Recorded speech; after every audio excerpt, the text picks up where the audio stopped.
Hello, National Book Festival, and welcome. Who here in this audience has read Death of the Author and/or Bury Our Bones in the Midnight Soil? All right, I'm glad to hear it. You are in for a treat today because this is not my first National Book Festival.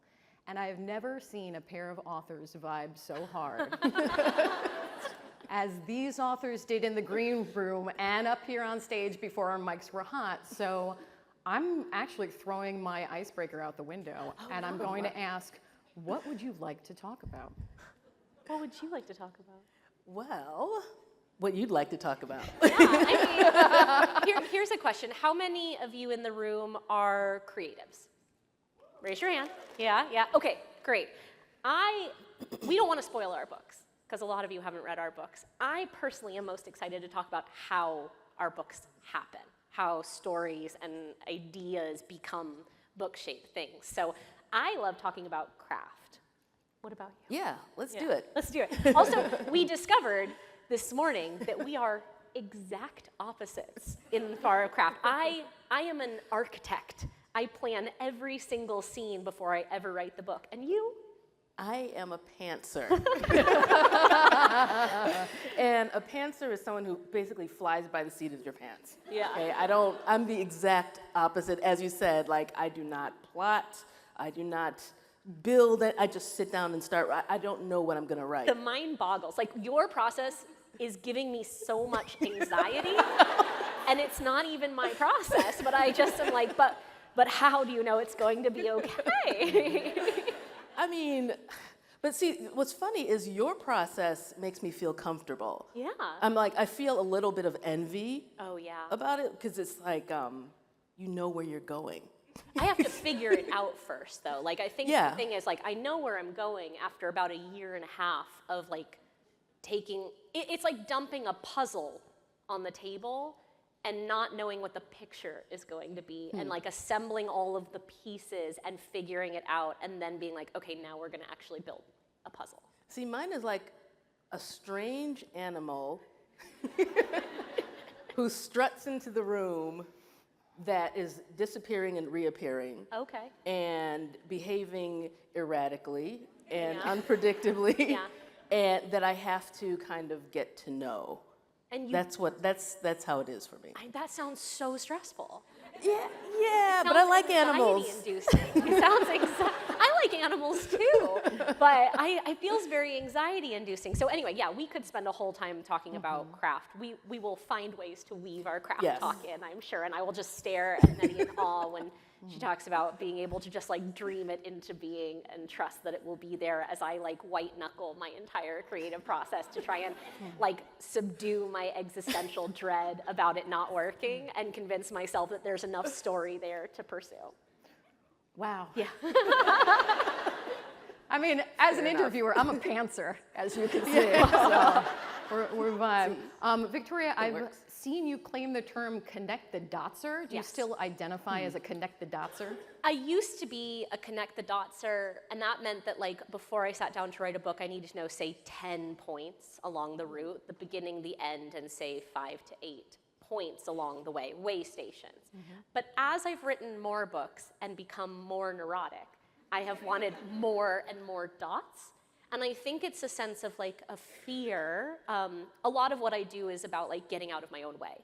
And I know that I'm really good at getting in my own way and talking myself out of the work. And so I need to have the confidence that there's the route there. And so I used to need like 10 dots. And now at this point, for character-driven novels like The Invisible Life of Addie LaRue and Bury Our Bones in the Midnight Soil, there are about 300 scenes, and I know every scene in the order, because I figure out the entire book in the narrative order, the order in which you will all read it, and I assemble it as a map in the narrative order, and then I break it out into chronological order by character, and I write the characters' timelines as they live it, and then I slot it back together. What? I know. I know. It sounds like there's no love and but it's there. I mean, it sounds very exciting and clear, and in that way you can, since you know where you're going, you can grow things. Exactly. Yeah. It allows me to take every single chapter and live in it like a short story and like bloom the words the way that I want them to be and figure out kind of treat everything. And then, I mean, I'm cheating because I get the instant gratification. Because a novel is not an exercise in immediate gratification.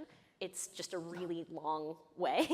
It's a big mountain. And so having the small bites of getting to treat each chapter in Bones like a short story Yeah. and treat it holistically Yeah. helps. That's cool. That's cool. So you just sit down with a blank sheet of paper.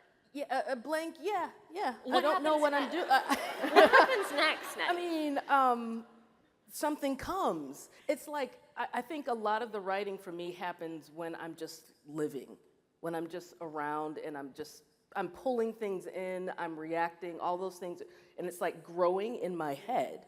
And then at some point, this thing, whatever's bumping around in there, it reaches full capacity, and I feel this urge to sit down and see what comes. And I never know what's coming. I don't know if it's young adult. I don't know if it's adult. I don't know if it's a short story or a novel. I don't know what it is. But I've grown comfortable with that. And so I just sit down and I start. And I don't write linearly. I was going to ask. Yeah. Are you writing in order? Or No. It's like a drop of ink that's just spreading out. It's kind of like that, Yeah. in unpredictable ways. Sometimes I'll write sentences backwards. Words backwards. It's just the way my brain works is weird, and I just let it. Sure. And I have the confidence that it will take a shape, and it always takes a shape. Okay, here I have found a point of overlap because when I am working on an individual scene, I write the whole scene out of order. I bloom from certain sentences. So I have a moment, I know what I want to happen in the moment, but when it comes down to actually writing the moment, I don't write it linearly. It maybe comes from a background in poetry, but I just find a sentence that goes somewhere in there that excites me, and then I might find a beginning sentence, and I might find a line of dialogue, and I start assembling them. So I think there is like room for amorphous growth. Yeah, and then it kind of blooms from that, like Yeah. in unpredictable ways, and that's. This is incredible. Yeah, I mean it's Deeply, deeply, deeply troubling to me personally, but I love that it works for you. Because isn't that like the point, is that both of us end up with novels that we're deeply proud of, and it doesn't go like, okay, start, here's the start line, and here's the finish line. Yeah, I mean, with Death of the Author, it seems like a very structured. It's a book within a book, and it's about these characters here, and all of the chapters flow in a certain way. But I'll tell you, I did not plan that. But it just happened? Yes, like even the book within the book thing was not what I'm not gonna. I'm a pantser. I'm not going to write something that's highly structured. I'm not going to do that. And I just found. But you did it. I did it. It's so weird. But You're you freaking did it. Victoria out. You're freaking. Wait, okay. here's what I have to know then. I have to know. I swear I'm going to let you ask a question. I have to know. So you pants this draft. Yes. But what happens after the draft? Or is it just it's just that's there? that's where the structure, like once I Okay. spit it out, Okay. that's when I go back and hone it and craft it. You didn't just pants the book as it exists right now. It did, like mainly yes. Like I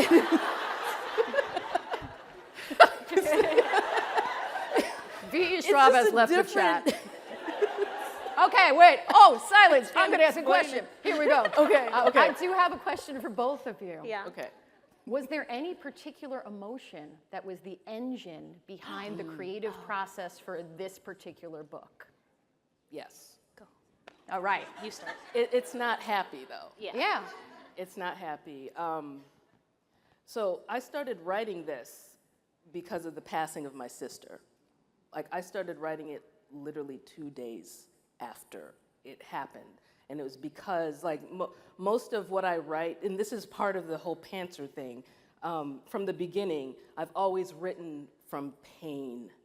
Like grief, happiness, all emotions are reasons why I write something, but like from the beginning, it's always been from pain, like deep pain and this need to do something with the pain. And with this one, when my sister passed, she's only a year older than me. It was sudden, it was unexpected, it destroyed me. And the only way that I could just move with it was to sit down and start writing this thing. And my sisters and I, there are three of us, we always talked about writing about my family. And I always felt it's just difficult, you know, and I kind of moved towards fantasy and science fiction. There's a comfort in being, in writing the truth through that lens. There's a comfort in that.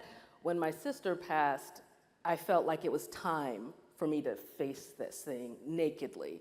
And so I just sat down, and the first chapter was the first chapter of this book, which does not make Zelu look good at all to say that.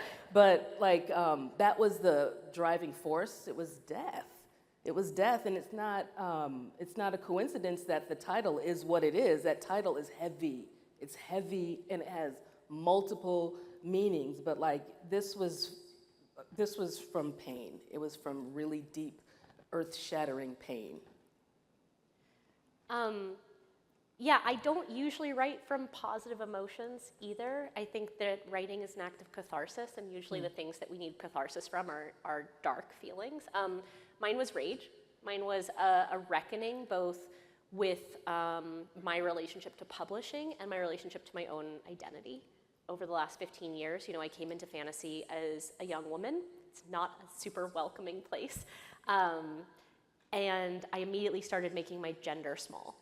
I went by my initials, I kind of downplayed my femininity, and then I came out in my late 20s. At that point, I had been writing for 5-6 years, and I immediately made my sexuality small. I spent so much time trying to conform and trying to belong and trying to be recognized at certain tables, to be welcome at certain tables, to be considered part of the group. And of course, it didn't work. And at the end, all I did was shrink myself in an attempt to assimilate that I needed to break free from. And so that desire to write something where I was authentic, where I was actually a main character instead of a tertiary character or even a secondary character, was also met with this landscape in publishing that said, oh, like if you're gonna have queer characters, they can't be villains. If you have a queer character and you make them a villain, what are you saying about queerness and villainy? And I was like, well, but if I can only be a hero, then you're saying I don't deserve the same nuance and complexity as my straight counterparts. So we have to negotiate that. And so I basically was like, okay, I can't have a queer villain. They're all gay now, first of all, so you can't accuse me of tokenizing. And yeah, I really wanted to write specifically a lesbian story and a lesbian villain. And because for so many years, that's the characters that I were drawn to. And they were also invariably male-coded, because those were the characters that got to have the complexity and the darkness and the kind of anti-hero elements. And I really wanted something that I saw myself in. And so I say that, like, this is my 25th book. It is a contentious one, but what I will say is that, like, in every one of the other 24 in some way has been written for an audience as well as for me. This one was for me. I want people to like it. I really want people to like it. But at the end of the day, like, this was my mirror story. I love that. Thank you both for sharing those generous answers with us. And thank you both for these beautiful books. From all that to come, books filled with such love and beauty and complexity is really a big deal. So thank you. Thank you for the work you do. You're welcome. This panel, I believe the title of it is Stake It or Leave It. But Nnedi, I do not believe anyone in your book is impaled. No. Right? No. Okay. Not literally, just existentially. So let's play with it a little bit. Then stake it or leave it. Okay. What are the stakes? What are the stakes? What are the stakes for Zelu and her family in this book? At the beginning of this book. Yeah. Zelu and her family. So Zelu is a Nigerian-American failed writer and failed professor. And she comes from this very high-achieving, very Nigerian-American family, which is based on my family. I will say that. It's very based on my family. In our family, you get a PhD. Like, it is, you are raised from the beginning that you will get the highest degree in whatever area you go into, and that is normal, that it's not a flex, it is just what you do. And if you don't, you're viewed less than, you know. And so she comes from that kind of family, and she's just failing. And her family is, and also, you know, she's paraplegic as well, and there's a whole layer of that. And I mean, I guess the stakes for Zelu and her family is that, so Zelu writes this book called Rusted Robots that catapults her into fame. And her family had this place for her, you know, they have a place for her. It's not a terrible space, but she's very protected, almost to the point of smothering her. And so when this happens, it kind of disrupts the whole order of things. And I guess the stakes between Zelu and her family is just, how do you navigate that? Because, you know, she's very much about her individuality, and this is what she wants to do, but she also loves her family. But her family also is very smothering with love as well. So, like, how do you navigate that? How do you keep going? Because at no point is Zelu going to just leave her family. She's not going to turn her back on them. So how do you move through that and just kind of remain a family? I guess that's what the stakes between both of them are. Thank you. Yeah. Well, so in some ways, Bury Our Bones in the Midnight Soil is a vampire novel. I say some ways because, yes, they are technically vampires. The word vampire is used one time in the entire book, so it's not really about that. I mean, the thing about fantasy that I love so much is it's a really wonderful, like, crystal that we can use to focus certain themes. So it's very much a book about reality. It's very much a book about what it means to have a future and to have that future taken away from you. The book features Alice, an 18-year-old girl who goes to college. She's leaving something behind, and we don't quite know what, just that she's trying to get out of her sister's shadow, and she wants to be new. She's 18, her life is ahead of her, she wants to be new, she wants to write it fresh, and she goes to a party, and she meets a gorgeous, strange girl, and she has a one-night stand with that girl, and she wakes up the next morning, and the girl is gone, and she is dead. And all of a sudden, this future that she had that was just going to be hers to make for herself has just been taken from her, and it's about her trying to figure out who, what, and why. And the why is really important, and it's about the fact that, like, we don't always get to choose. Most of the time, we don't get to choose so much about our lives, and it's about what it means to wrest agency and autonomy back in those situations. So it's three women. It's about queerness. It's about queerness in the context of different points of history. It's also about, like, what it means to be in a femme body and to have no agency based on how the world sees you, to be seen as prey by a predatory society and to move through the world that way, and what it takes to take it back, to become a predator.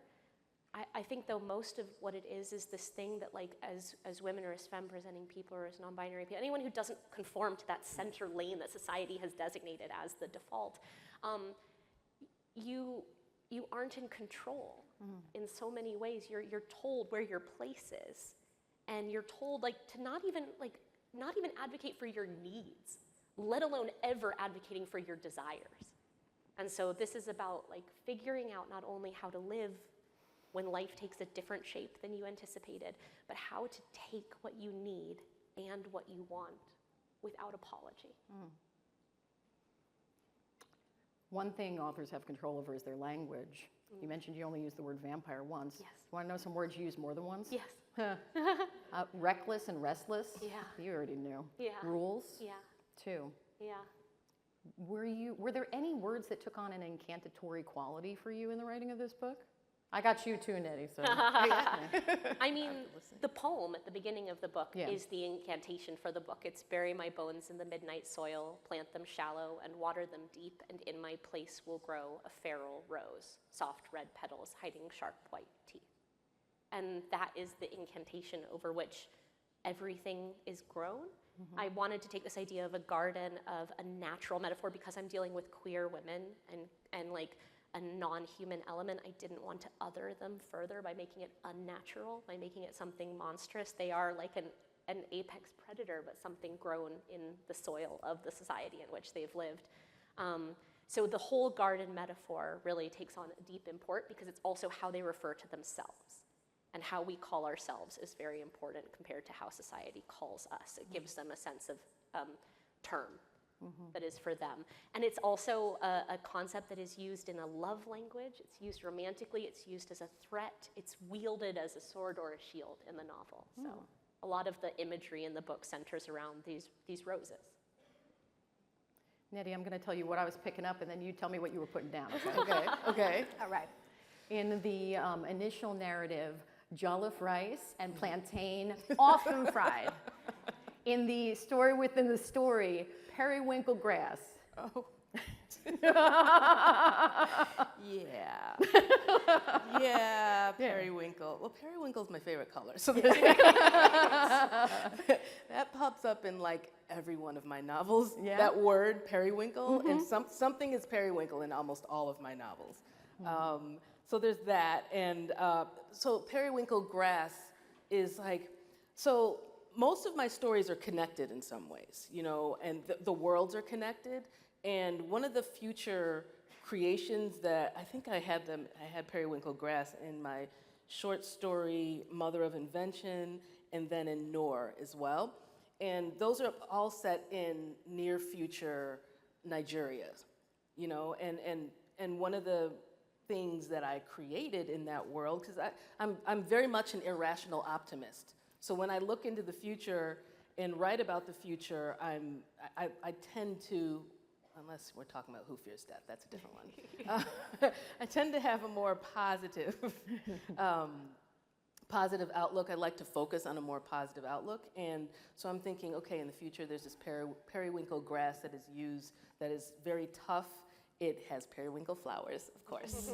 You know, it's tough, and it produces these grains that are better than rice. It spreads easily. So periwinkle grass, you see that in Death of the Author. You see it in a lot of my stories. The jollof rice and plantain. I love jollof rice. It's just, I mean, come on. And food in general. I write about food a lot. I think, and there's even a little chapter in Death of the Author that deals with food and the Nigerian American experience of food, of the failures that we have as when we try to make these dishes that we grow up loving. When we visit Nigeria, we're like, oh, this is delicious, and you come back home and you want to replicate that as a Nigerian American, and you're like, you get it wrong, like just terribly, terribly wrong. So I have a whole chapter where I just had to deal with that because we all have that story. And one thing I will say about food when it comes to, when I say Nigerian American, I am the child of Nigerian immigrants. So my parents came to this country in 1969, and they came here for school, ended up having to stay because of the Biafran War. So I was born and raised here in the United States. From a young age, my parents were taking my siblings and me back to Nigeria. So there's this back and forth thing, and those trips were very pivotal to my identity and my experience of this country and my worldview. So there's that. And so because I was born and raised in this country and I have this connection to Nigeria, the food is the place where that connection is strongest. And if you talk to my siblings and me, we always say we love the food. The food is our connection. And so like when I'm writing, that comes out naturally, that whole focus on food, what it means, and when I write about it, sometimes I'm hungry when I'm writing, so that comes through. But also like the energy with which I write about it, it's because one, I love the food. Two, I like cooking as well, like even though I fail at a lot of these dishes. But I like cooking as well, but like the energy and that focus and the detail of it, that's a cultural element as well, you know, and a lot of the perspective that I have on that food is very Nigerian American, because there are things that I focus on that someone who's Nigerian, that's what I like to say, won't focus on, you know. So like there's story when I'm writing about food, there's story in that writing. Well, food's such an anchor, isn't it? Because also you can never, like you do your best to replicate a food from a place, but unless you're in that place, it's not going to taste the same. Exactly. I always think about the fact that you can't, like my family lives in France, you can't actually replicate French baguettes outside of France. It's the water, right? That you can do your best. You can make a great baguette. It's not going to taste right. And so when you're taken away from a place that you have an attachment to, I remember in the book, Zella goes back and she has that experience with food where it's like there's nothing that is going to taste the way the food tastes in its place, except like when it's outside of its place. It's still lovely outside of its place, but like it creates a narrative tether. Exactly, exactly. Yeah, and the culture, it like expresses the cultural diversity is right in the food. You know, it's like I said, it's a form of storytelling. Yeah. Okay, I got a question for both of you. Anyone may start. The word genre. Do you, that's the question. No, Oh, God. the word genre. Yeah. Do you associate that word more with freedom or constraint? You want to go first? I have a lot of Lot to feelings say, because I yeah. feel like I want it to be an additive, and so often it's used as a reductive. Yes. Like, I write books which can sit in multiple sections of a bookstore, so I always feel a vague resentment when they're put in only one spot. And some of that is not actually about the genre, because like I love being a fantasy author. I am fascinated by who gets to be a fantasy author and who gets to be an author. Because there's a real big difference. There's a whole contingent of authors who write fantasy who are shelved in general fiction. And the fact of the matter is, I experienced this personally with The Invisible Life of Addie LaRue. The Invisible Life of Addie LaRue, fantasy novel. Deal with the devil over 300 years. I don't think you could call that realistic fiction. But I watched it get put in general fiction, the first of my books to do so. I watched it reach an entire audience who would say to my face, I love this book, I don't like fantasy. And I'm like, I hate to break it to you, but the book in your hand is in fact. So I feel like the hill that I will die on, the TED Talk I will be giving for my entire career is that we treat fantasy only with a capital F and we don't think about the lowercase f. That when we say fantasy with a capital F, we think very specific totemic things. But the vast, vast majority of the ways in which we consume media and engage with culture, the things that we love, are fantastical. Yeah. And I really don't like that when we put a genre label on something, it seems to be putting up walls to keep things out and in. All that. All that. I mean, I have a fraught relationship with the idea of genre. A lot of it has to do with, it comes back to the pantser thing. When I'm writing something, I don't care. I'm not thinking about, oh, what category is this thing that I'm writing in? I'm obsessed with the story. I'm obsessed with what's going on. I don't care about the label. And I feel like a lot of people do get caught up in labels, and they let the labels. The labels are meant to make things easier to find and all of that. But I think people get caught up in the labels and like to the point where they are being guided by the label. Like, okay, I like reading fantasy, so you only look at fantasy, you know, and so therefore you're missing other things. And then also I think that I just think labels can be reductive. Yes. I think they can just make things small, and like if you're looking through the lens of a label, you'll see something that you'll see what the label wants you to see, and then everything that's outside of the label you ignore. You know, I wrote a memoir called Broken Places in Outer Spaces, and I've seen it shelved in science fiction.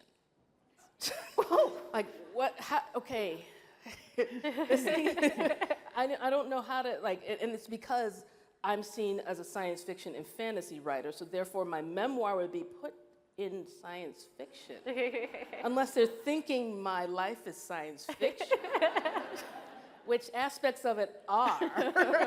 So there is some sense to it, but like, that's what I mean.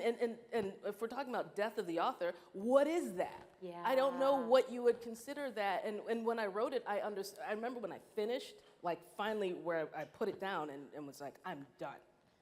I remember the first thought I had was, oh no. Because I don't think about any of this when I'm writing, because I feel like it would just reduce what I'm doing. I don't think about any of that. So when I finished it, that was the first time I started thinking about what it was that I wrote. And I'm like, this could be in like 5 different places. It's a literary novel. It's definitely a science fiction novel. It's memoir. It's autofiction. It is all over the place. Where are they going to put this? Because there's this need that people have to have a box. It has to fit in a box, and if it doesn't, if it doesn't, they shove it into the box, and all the weird things that are sticking out get cut off.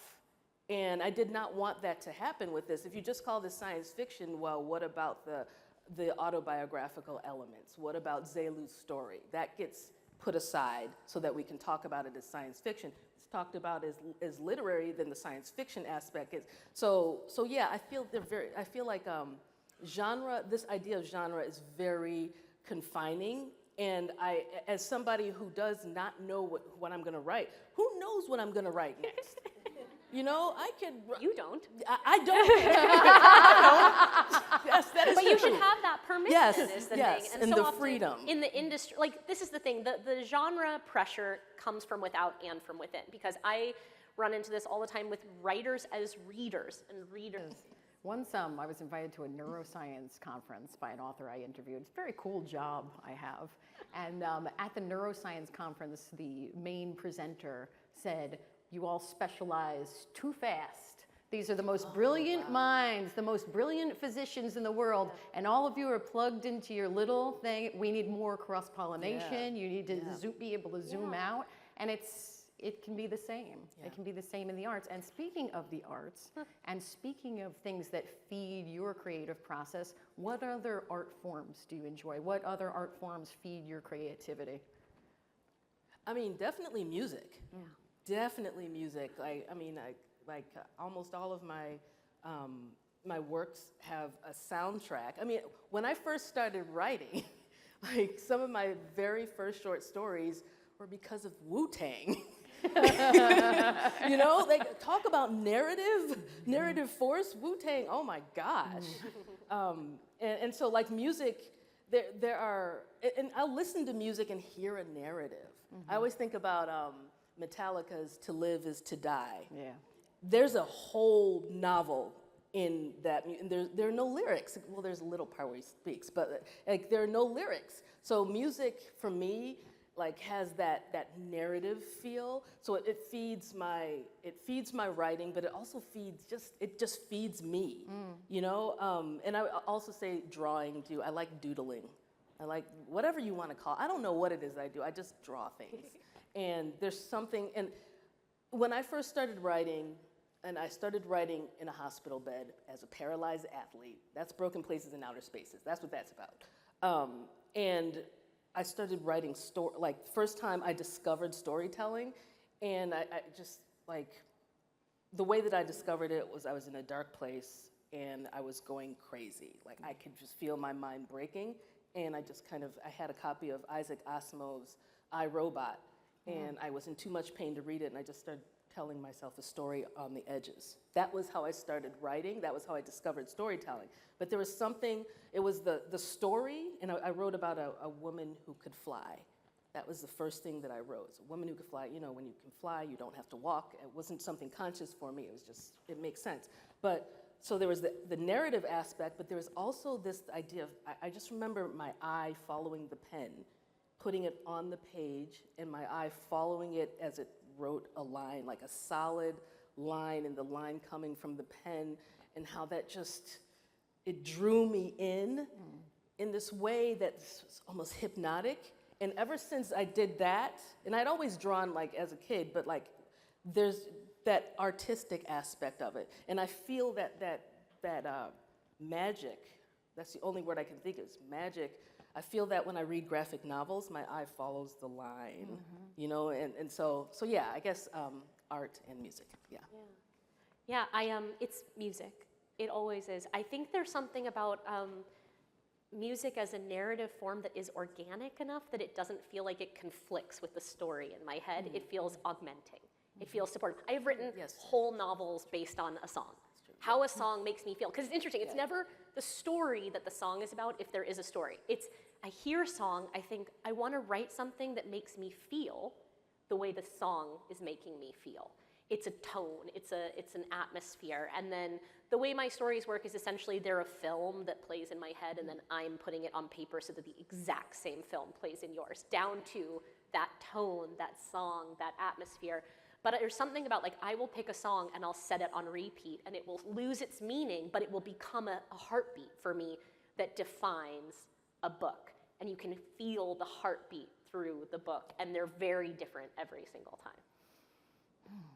Do you know what song it's going to be, or is it like? No. Yeah. No, but here's the thing. I wrote an entire novel based on a song and a dance because it was a number from So You Think You Can Dance. Early seasons, it was the addiction number. And I wrote a book called The Archived, which was, but just the push and pull of the dancers and the music and all of that, and it took no words, and I could then put the words to what I was feeling while I listened and while I watched. And so, yeah, I never get story ideas from other books. There's like a common misconception that like writers we get inspired by other books. We can get motivated by other books, but like I tend to be inspired by a very specific track, or even like a vibe of the like chorus of a track, and I'll be like, that's the energy right there. That's what we're capturing. I'm going to let you know, and everybody else know, that in about 5 minutes we're going to open this up for questions. And what I'm going to say to you two is, think about what else you'd like to ask each other. Oh no. And what I'm going to say to you is, please remember that a question ends with a question mark. Okay? But think about what you want to ask. Generously, these authors are giving their time to answer your questions, so don't be shy and come up to the microphones. We'll start in about 5 minutes. Wait, now, I have a question for. Okay. I have one too, but- So, what is your favorite part then? Like, what is the part that you hunger for or you crave in the creative process? I think all of the. I love all of the parts. I guess what I call the genesis process. You know, where it's just pouring out. Where I'm like, I don't know what I'm gonna write, and then I'm writing it. I'm getting surprised. Like, man, I didn't want the character to do that. She's pissing me. Like Zelu pissed me off many times. But at no point did you exert authorial Right. Yeah, authorial rule over Zelu. Right. You didn't say, no, Zelu, you're going to do this instead. Yeah, that's like, well, that's part of that is the experience. You know, I've been writing for, since 1993.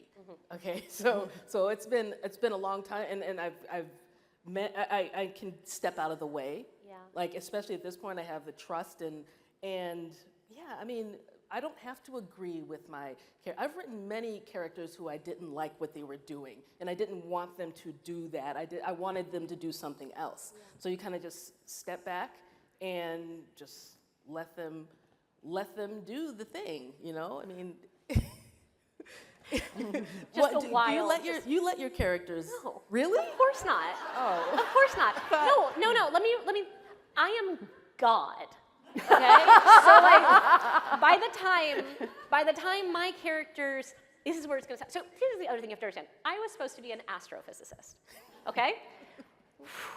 And I think because I'm a very math science brain person, this is how I approach it, is like I design the story and I design the characters and then I stress test them like rats in a maze. Sorry. So I know that I'm ready to write a character when I can drop them into the context of a scene and predict how they will move through it. Wow. And then once I've tested them in enough contexts, then I can run them through the maze of the book. And so I'm getting to know them early on for I take basically a year to pre-write, which is when I'm building the maze and testing the characters. But by the time the characters are on paper, if they misbehave, it's a bug, not a feature. Because it means I have misunderstood something fundamental about the personality that I have given them. Oh my God. This is the thing, though. My mind is blown right now. But I do have a question, because you said you can disagree with the characters and what they do. And I think absolutely we can not approve of what the characters do, but we have to relate to why they do it. We have to be able to understand the why. Have you ever had a situation where you struggled to connect with the motivations behind a character's action? I mean, where I didn't understand or just didn't agree at all. Didn't understand. I'm thinking of my character Aro in Who Fears Death. He just irritated me. He Yeah. deeply irritated me, and he was like, but But was he supposed to? I mean, what is supposed I to? mean, You know? was he meant to be? Was he meant to irritate the reader as well, or did he only irritate I mean, you I as don't the know. creator? I don't know. And one thing to add is that you wanted to be an astrophysicist. Yeah. I wanted to be an entomologist. What are we I doing? wanted to watch. I know. Right. Sometimes I wonder that, but you know, I wanted to watch the bugs. Sure. I wanted to observe them and let them do what they Yeah. gonna And do. I wanted to construct Yeah, universes. Yes. so there's It's also why I'm not an astrophysicist, by the way, because you can't apparently control the universe. I wanted to be a paleontologist. We're all Yeah, and in here the we wrong are room. together. Okay, I've Yeah. got one more question for you, Okay. and then we are going to open it up to your questions. And this is just a simple one. How do you know you've stuck the landing? There's a feeling. There's a feeling, like with Death of the Author. Yeah. Yeah. That was like, and once again, I didn't know until at the end, I didn't know that ending until I wrote it. I did not know it. But like, there's a feeling. Yeah. There's a feeling that you, and I can't describe what the feeling is, but it's very solid. It doesn't happen all the time for me. But when it does, you're like, yeah, I did that. Yeah. 25 books in, I have rewritten 2 from scratch. My endings have never changed. To me, the ending is the reason that I set out to write the book. It's like the taste at the end of the meal, and the reason that I cook the entire meal then is so that you will have the experience. And I didn't realize until recently, my endings are apparently very controversial. Like among my own readers, they get very angry about the endings, but I have to stand kind of 10 toes down on it, because like they were the point. There's no point at which I thought, oh, you're right, maybe I could have ended it this way. Like, no, the whole reason we're on this journey is to get to the ending that I have decided on. So for me, the landing is the reason that I embark. Do you want to know how I know, as your reader, that you've stuck the ending? Yeah. Yes. I cry cathartic tears. Oh, good. They have excellent. no sorrow behind them. Yeah. They're not sadness, but there's like an expression of water. And that's how I know I've been done good, Amazing. and I Yes. cried with both of these books. Excellent. That's So all we can thank ask you. for. Yeah, that is. Your That's- sacrifice is appreciated. Thank you. Oh. All right, we're going to open it up for questions. Who will be brave? Who will be Come on brave? down. I do feel like you should have some music playing, some Jeopardy soundtrack. Hello. Hi, Victoria, this is apologetically not about your current book. That's okay. As meticulous as you are in creating your worlds and your characters and all of these things, how much Arnesian do you know? How much of what? Arnesian. Oh, yeah, I build the languages as I need them. So I basically build the grammatical structure for all of my fictional languages so that I can build vocabulary as I need it, but I don't originate vocabulary until I need it. So each of my fictional languages in my fantasy novels is based on a specific kind of semantic cadence and grammatical structure, and then I don't build vocab until I need it. When do you do that? In the draft, like Okay. as I'm going. I'm like Okay, earmarking so it. do you have like notebooks? of- I have a glossary. Okay. But it was supplied for me after the first book, so I should have really done it before the first book. So there are a few words that mean multiple things, and I'm like, well, that happens in every language, language. yeah. Yeah. Thank you for your question. Hi. Hi. I just have a question. It's about like the cross-pollination thing you guys were talking about earlier. Are there any books or genres that you like to read that you think your readers would be surprised that you like? Ooh. I read a ton of memoir. I think as a writer, memoir is one of the best things you can read because Yes. it's a person's concept of their own narrative, and they've chosen their own highs and lows for you. So it's highly subjective, but it's great character study. Yes, and the best memoirs are the ones where they go in, Yeah, not the ones where they're just. not a puff piece. Yeah, I was about to name one. I was like, go No, in. Nettie, don't Yeah. do that. Go in. Yeah, memoir. I highly, highly recommend. We're being diplomatic in the nation's capital. Yeah, we are. Thank you. Next. So when it comes to writing books that are coming from like a vulnerable place, like grief or anger, how do you kind of feel that confidence or that readiness to actually share it with the world when it's so vulnerable, when you could get sort of any sort of response towards it? First thing you should do. Yeah, let's repeat it. Sorry. What's the question? How do we, when we're talking about, when we're coming from such a vulnerable place, how do we find the courage to basically put that out into the world and face it? Yeah, the first thing you should do is write it. Yeah. Just close your, like, I wouldn't say close your eyes, but like, just turn off all the voices. Don't think about all of that. Just put it on the page, because things can always be polished and all of that afterwards, but put it on the page. Now, when you've put it on the page and you've like bled all over the, you've opened your veins, bled, not in that way, but like, you know what I mean. When you're thinking about getting it published, I mean, make it as good as you can. Yeah. Make it as beautiful as you can. Make it as, I'm all about the honesty. Mm-hmm. Do all the things that you need to do, and then just jump. Yeah. There I am with that again. Not that kind of jump. Some dire advice here. Yeah, you know what I mean. Yeah. But then just jump. I mean, like there's risk involved with these things, but like I think the focus should be more on what you're writing. Yeah. The story that you're writing and putting that. Someone always wants to read it. Don't tell yourself that nobody wants to. That few people will want to read it. Someone always wants to read it, and hold on to that and be brave. Agreed. Okay, I'm going to ask that thank you very much for your question, that no one else line up, because we are deep on these lines, and we're going to try to be mindful, and we're going to try to get to as many questions as possible. Next, please. Hello. Hi. Okay, they are on. You just need to get really close. Okay, all right. My question is for you, Nettie. So over the course of Death of the Author, Zelu uses a bunch of fantastical adaptive technologies, but always very clearly remains a disabled character. How do you resist the kind of techno-ableist tendencies of science fiction to write that out of your characters? I mean, Zelu was very much based, like that aspect of it was based on me. And I just, I think I come at it from that point of view. Like, I'm not overthinking it. I have proprioception issues. Like, after I had to relearn how to walk and all of that. And so I have proprioception, my balance is very bad. And I fantasize a lot about technology.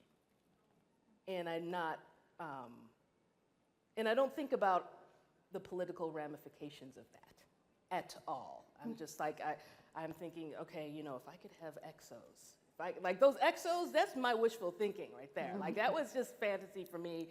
Like, what would that be like? And I've seen them. There are like there was a man, I think he was paraplegic, who walked in the Olympics, or whatever you want to call it, in the Olympics this year, holding the torch with exos. And I was like, oh, yeah. And this was as I was writing Death of the Author. So I think I just come at it from a very personal, I come at it through a personal point of view, and then I don't let all the noise kind of shape where I need to go. It's very sincere, it's very, very specific, and very honest as well. And so that's what I let guide me. Thank you for your question. Hi, this is more general for the both of you, just going back to the discussion of genre. Do you feel that the many subcategories that are arising in fantasy and being discussed in fantasy, and also in turn getting a lot of discourse in the book world, whether love or hate it, broaden or constrain the borders of writing and fantasy, and does it help with cross-pollination? I hate it. I just like full take. I just don't like anything which again makes the box smaller. And it feels like it's like ever trying to make the box smaller. And also for readers, yes, it's helping direct you to the most perfect thing that fits cleanly within the box that you want. But then if you're only within that box, how are you going to discover new things? Yes. Like that's my madness about it.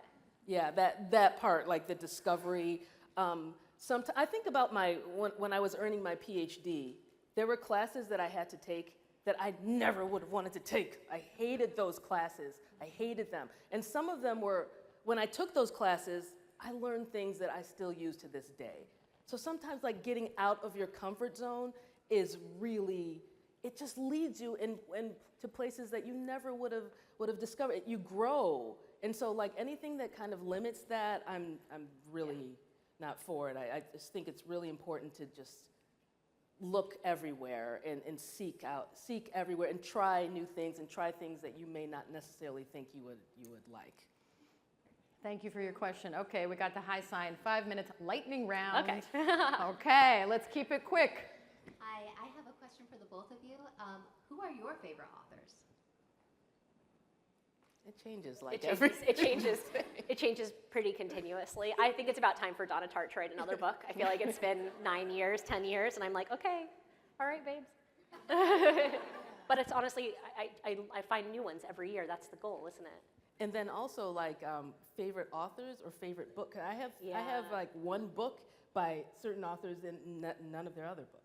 So it's those are but that one book is like the core of everything. So I don't know. Yeah. I'm like, Yeah, I mean, I think we're constantly searching. I don't think we sit in a room where we are like, and here's the 5 authors yeah. that I love. I'm like, no, find me new ones. Hi. Hi. I love your side characters, especially in Bury Our Bones. Mateo was my favorite. Thank you. And so how and why do you come up with them? My rule is that a side character should be the main character of their own story. They're just not in their own story right now. So every one of my characters, no matter how long they're on page, they're a full person. That's just my rule for them. So I just treat them the exact same way I treat my main characters, and I figure out their person. I play God with them. yep. Thank you. Question for the both of you. How do you deal with writer's block when it gets I wanted to ask you this. Do you get stuck? I don't believe writer's block exists. Interesting. Interesting. I know that's a controversial thing to say, but I don't believe it exists, and therefore I have never experienced. I will say I diagnose it. So I figure out if it's where it's coming from. Am I stuck because I don't know? Am I stuck because I'm afraid? Am I stuck because I feel overwhelmed or uninspired? And like there are different solutions to each. So like do some self-searching and figure out what's making you feel stuck, because the prescriptive answer to it, I don't believe in prescriptive answers, but the solution will be different based on like whether you're truly lost, stuck, bored, or just intimidated. Also, one more thing. It might have to also do with my pantser thing. I was gonna say, Like, you know, if I'm writing something and I don't know what happens next, that's you just not a make big it deal. up. I'm all over the place, and so I'm very relaxed with it. And sometimes you just need to go outside too. It's the go touch grass approach. Yes, yes.